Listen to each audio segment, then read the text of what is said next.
Yes, greetings of the day students. You are welcomed at Tarna Classes YouTube channel.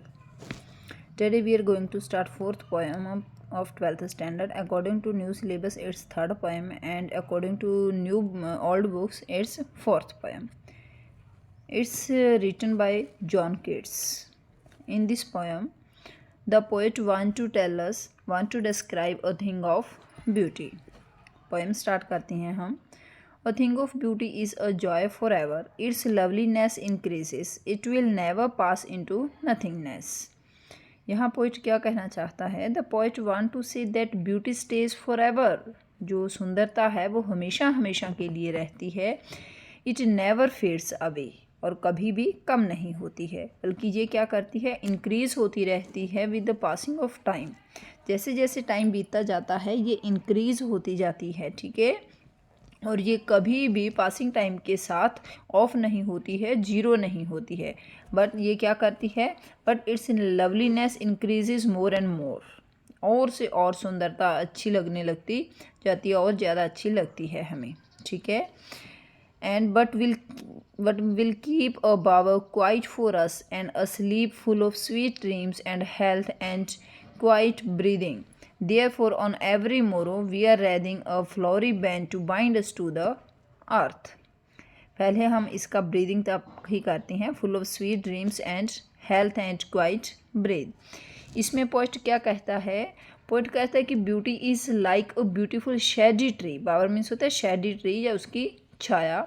Under whose shade all the creatures can sleep peacefully and enjoy good health. और breathing है, health है. हम क्या है कि जो shady tree होते हैं उनके नीचे बैठ के, गर्मियों में उनके नीचे बैठ के या लेट के अच्छी नींद ले सकते हैं. अच्छी नींद होगी तो हेल्थ अपने आप से मिलेगी और हम अच्छा फील कर सकते हैं. यही पॉइंट जो है हमें शो करना चाहता है. अकॉर्डिंग टू पॉइंट जो बावर है मीन्स जो शेडी ट्री है वो भी क्या है? थिंग ऑफ ब्यूटी है. Therefore, on every morrow means होता है morning. Therefore, on every morrow, we are raising a flowery band to bind us to the earth. हम अपने आप को अर्थ से बांधे रखने के लिए या फिर अपनी लाइफ को आगे और बढ़ाने के लिए हम क्या करते हैं? हर सुबह एक फ्लोरी बैंड बनाते हैं. अपना प्लान करते हैं ना हम पॉजिटिव थिंग्स का कि हमें आज ये करना है, ऐसा हो जाए, ऐसा हो जाए. हम सुबह सुबह अच्छी अच्छी चीज़ें सोचते हैं, उनका प्लान करते हैं. तो उसी को पोस्ट क्या कह रहा है? We are reading a flowery band. हम सभी एक फ्लोरी बैंड बनाते हैं. मीन्स अच्छी अच्छी चीज़ों को सोचते हैं. Spite of डेस्पोंडेंस. डेस्पोंडेंस क्या होता है? कमियां होती है. होपलेसनेस भी कह सकते हैं हम. ठीक है. स्पाइट ऑफ डेस्पोंडेंस हमारी होपलेसनेस के साथ of the inhuman dearth. Inhuman dearth क्या होता है? जो अच्छे वर्क नहीं होते, अमानवीय वर्क होते हैं. ठीक है. Of noble nature of gloomy days of all the unhealthy and our darken ways made for our searching. हम क्या कहते हैं कि ये जो कमियां हैं हमारे में, हम अमानवीय इनह्यूमन वर्क करते हैं या हमारे में नोबल नेचर जैसी कोई चीज़ नहीं है. और उन सैड डेज में, ग्लूमी डेज होता है sad days, and all the unhealthy and our darken days. और वो सभी अनहेल्दी जब हम तंदुरुस्त भी नहीं होते हैं, एंड ओवर डार्कन जो हमसे सभी बुरे दिन होते हैं, बुरे से बुरे दिनों में भी हम क्या करते हैं? अगर हम अपनी सर्चिंग को थिंग ऑफ ब्यूटी, जो चीज़ हमें अच्छी लगती है या कुछ अच्छा पाने के लिए हम अपनी सर्चिंग को साथ रखते हैं. और जो थिंग ऑफ ब्यूटी है इन सभी कमियों को, इन सभी को हमसे हटा देती है. Yes, in spite of all some shape of beauty moves away the pall from our dark spirits. और जो थिंग ऑफ ब्यूटी है वो क्या करती है? इन कमियों के बावजूद भी, इन ओवर डार्कन डेज के बावजूद भी क्या करती है कि हमारी जो डार्क स्पिरिट्स हैं, हम जो अच्छा नहीं सोचते हैं, किसी के साथ चीटिंग वगैरह भी करते हैं, है ना, तो उन सभी के बावजूद भी जो थिंग ऑफ ब्यूटी है, सम शेप ऑफ ब्यूटी, और थिंग ऑफ ब्यूटी को ही कह रहा है पोइट. तो वो कह रहा है कि वो सभी पॉल क्या होता है? पॉल मीन्स होता है किसी चीज़ का इम्पैक्ट. ठीक है. कोई बुरी चीज़, पर्दा, एक तरह से क्लाउड, उन चीज़ों को क्या करती है? थिंग ऑफ ब्यूटी हटा देती है. ठीक है. समझ आया यहाँ तक आपको? आगे फिर से वो अपना जो टोन है पोइट चेंज कर रहा है. वो क्या कह रहा है? In spite of all, some shape of beauty moves away the pall from our darkness spirits. अब फिर वो थिंग ऑफ ब्यूटीज जो है उनको काउंट करता है कि उसके लिए कौन कौन सी हैं। ये सच द सन, जैसे कि सन है ये भी थिंग ऑफ ब्यूटी है। द मून है, tree and young sprouting a shady boon. तो वो क्या कह रहे हैं कि ये सभी जो सन है, मून है, ये सभी क्या हैं, ट्रीज़ हैं, जो चाहे वो ओल्ड हैं या यंग ट्रीज़ हैं, ये सभी क्या हैं, पोएट के लिए ये सभी थिंग ऑफ ब्यूटीज़ हैं और हमारे लिए भी ये क्या हैं, थिंग ऑफ ब्यूटीज़ हैं।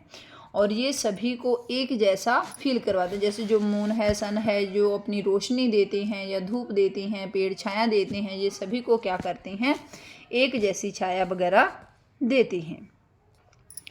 For simple sheep and such are daffodils with the green world they live.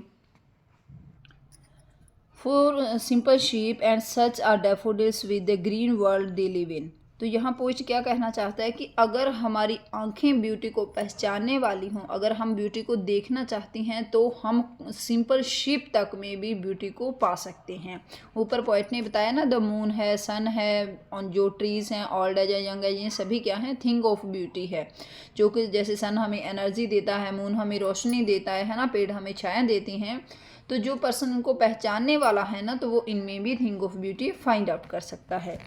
तो पोइट कहता है, the beauty is certainly in the eyes of the one who beholds it. For simple sheep and such are daffodils with the green world they live in. वो कह रहा है कि जो daffodils हैं, जो कि हमारा जो वर्ल्ड है अराउंड दैट, वो उसे ग्रीन बनाते हैं, उसको अच्छा बनाते हैं, तो वो क्या हैं, डैफोडिल्स भी थिंग ऑफ ब्यूटी हैं।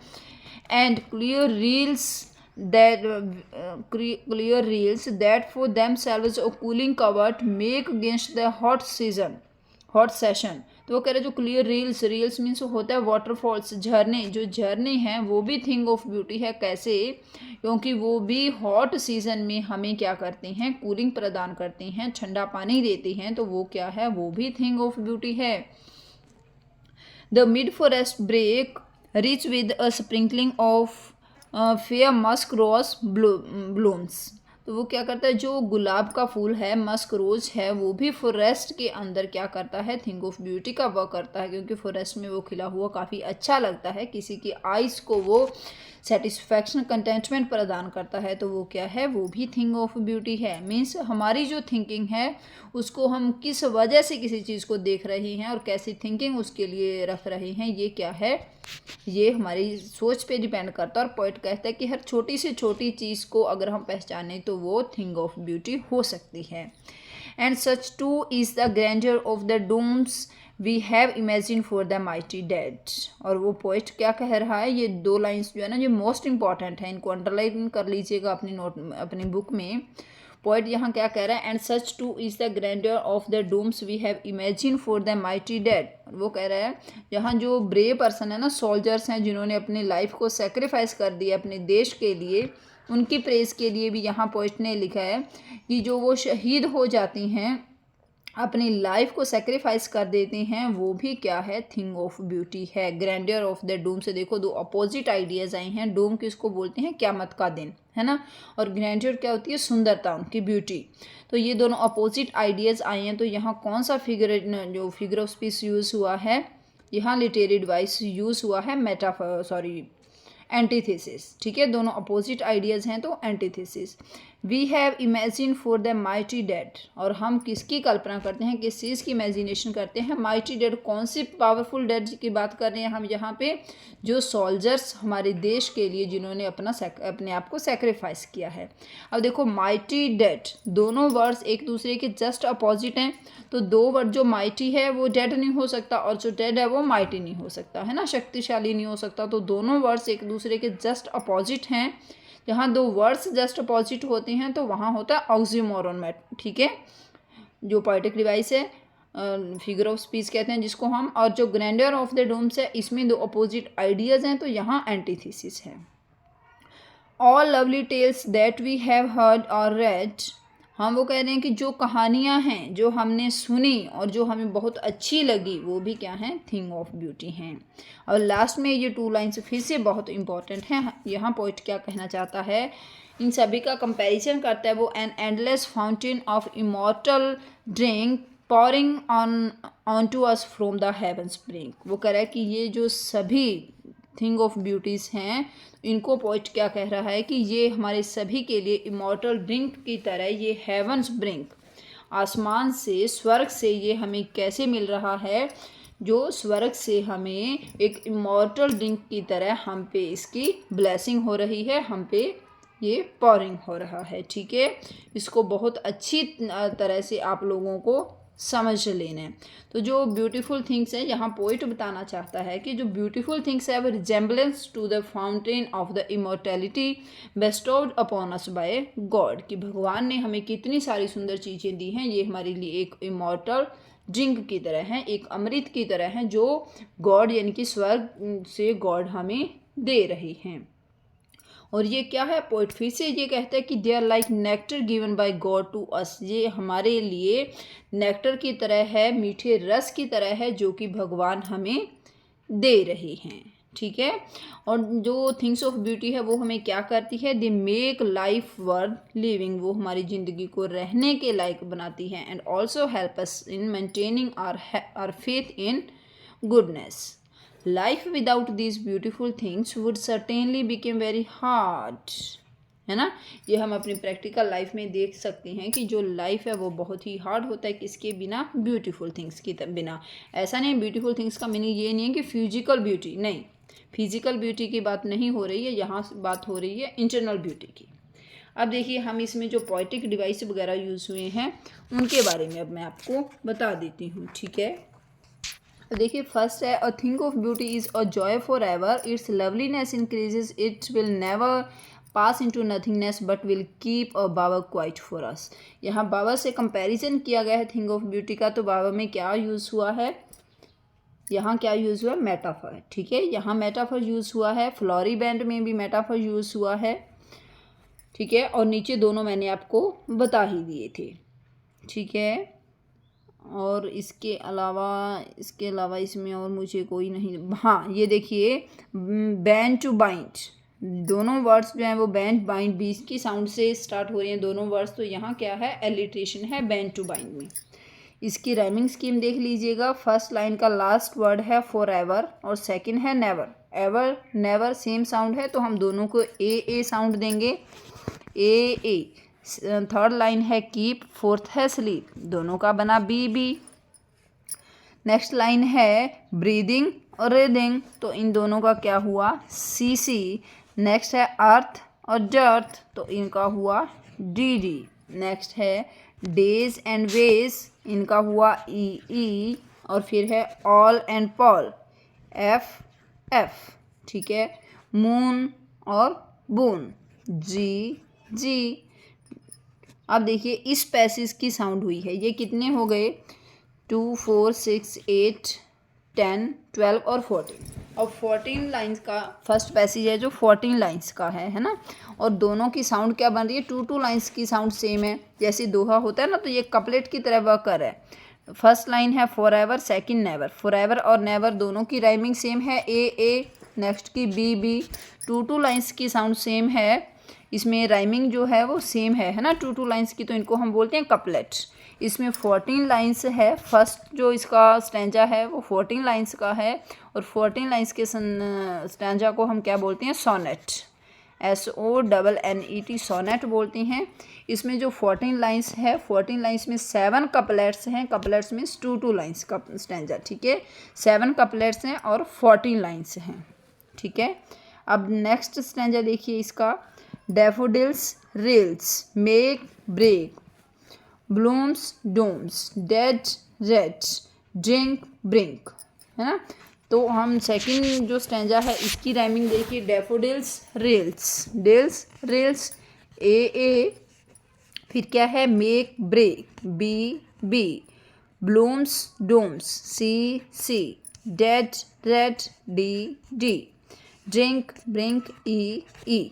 तो इसमें क्या है, 10 लाइंस है सेकंड पैसेज स्टैंजा में, और क्या है, 5 कपलेट्स हैं, 2 लाइंस के, 2 लाइन का एक कपलेट होता है, 5 कपलेट्स हैं, और इसमें कितनी लाइंस हैं, 10 लाइंस हैं। तो टोटल पोएम में क्या हुई, फर्स्ट स्टैंजा सोनेट फॉर्मेट में था, और सेकंड क्या है, सेकंड में 5 कैपलेट्स हैं, 10 लाइंस हैं। तो टोटल इस पोएम में कितनी लाइंस हुई, 24, है ना।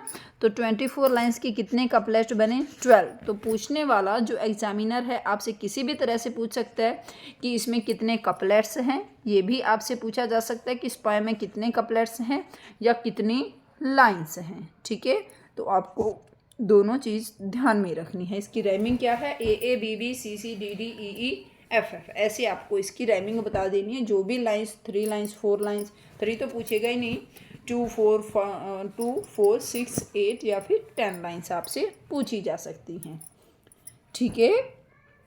अब देखिए एक इसमें पोएटिक डिवाइस आपका और रह गया। इसमें पोएट ने लास्ट लाइन के पास देखिए यूज़ किया है, लास्ट सेकंड लाइन में, N endless fountain of immortal drink. An endless, इसका कभी अंत नहीं होगा, है ना। तो लिमिट से ज़्यादा कह रहे हैं ना वो, इसमें एग्जैजरेशन यूज़ होता है ना, मीन्स बहुत ज़्यादा, जिसको हम हिंदी में कह देते हैं अतिशयोक्ति, लिमिट से ज़्यादा।